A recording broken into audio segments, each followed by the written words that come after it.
Hey guys, and welcome back to another episode of the C Sharp for Beginners course. In the last episode, we talked about getting keyboard inputs from the user, but your program can't save inputs when you are doing other tasks.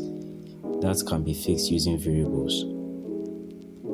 Okay, variables. A variable is just a box for you to store data. Data being almost anything. It holds the data being stored into it until it gets overwritten or the program closes. It is stored in the computer memory for quick access to the CPU when running. They all are. Variables are important because they are how you can save data, quick data in your program when running a task. We'll start by explaining what makes a variable. First is the variable name. This is the address of where that variable is in the computer memory in words. Every variable has an address location in hex. So when creating a variable, the name is how you use that variable in your code. So it's just the ID of that variable. Next is the value. Very short, this is the data the variable holds. Moving to the next being the variable type. This defines what type of data the variable can hold.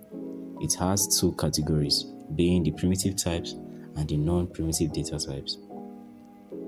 Primitive types are the simplest kinds of data because they store single straightforward values in memory, like numbers or characters or Boolean values, which are true or false, only two values for those. Every programming language understands them by default. Non-primitive types, on the other hand, are made by combining the primitive types together to hold multiple values at once, and they can often come with custom functions and behaviors. Programmers can make their own, but we are not doing that today. In creating a variable, there are two steps. First is declaration. Declaring a variable is essentially telling the computer to make a box or container for data you want to store, and this is how you do it.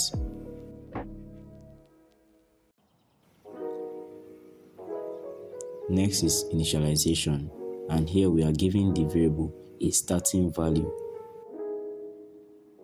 Note, you can declare and initialize a variable on the same line, which is just cleaner and faster. Trust me, you use this most of the time. To really grasp the convenience and need of variables, we are going to be making a form app which asks for your name and age and prints it out. Back in our project, we are going to create two variables. We won't initialize them with a value yet. Our name is going to be a string variable. A string is a non-primitive or custom data type because it's built on top of the char data type, which holds a single character. The string holds multiple characters, allowing you to make words and sentences, perfect for holding our name inputs. Next is the age, and this will be an integer. This holds negative and positive whole numbers. There are other number-based data types, and I'll put up a list for you to check them out. The next thing we'll do is create a prompt for the user to input their name. So you will type console.writeLine and you type input your name.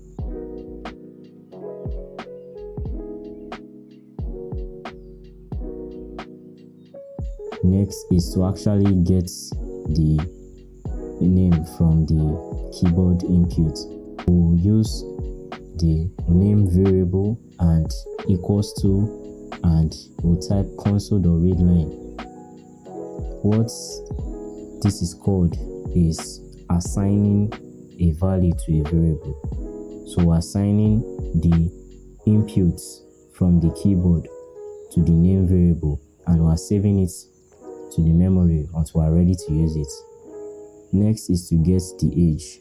We'll type console.writeLine, input your age,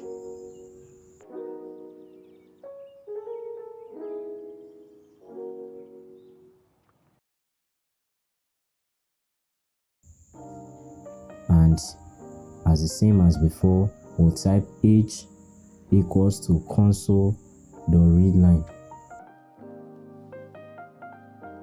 But as you can see, there's an error. The reason why this error is popping up is because of the fact that the console.readline method, it returns a string. It worked for the name variable because the name variable is a string data type, so it accepts a string, and the console.readline returns a string, so the value was acceptable. But the age is an integer and it needs an int, not a string. So what we need to do is to convert it from a string to an int. We'll do that using one of the helpful C# classes called convert. So we'll type convert dots, and if we type 2, there are multiple conversions from one data type to another, but what we're looking for is convert dots int to int 32. What this does is convert whatever value you put within the parentheses into an integer 32. If you want more explanation of what all these conversions are, you can tell me in the comments and I'll explain them more for you.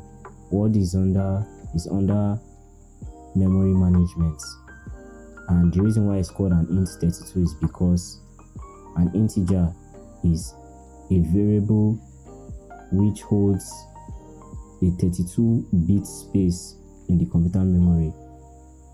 If you want more explanation about that, you can tell me in the comments. We'll type convert dots to int 32 and we'll put the console.readline method in between them, in between the parentheses.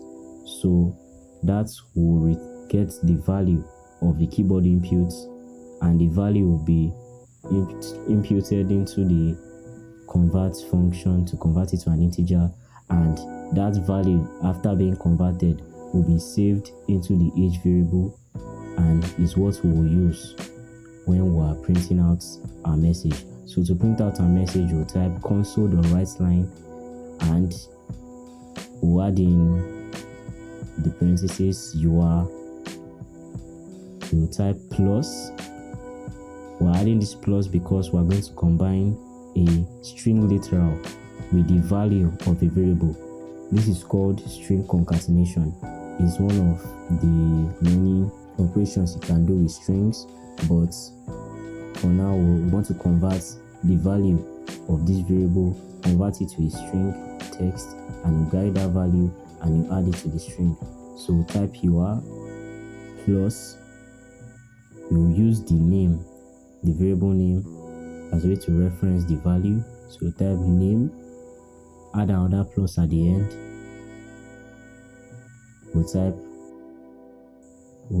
plus, we'll add the age variable. Although the age is an integer variable, as is in the console.writeline method, it's going to convert it to a string.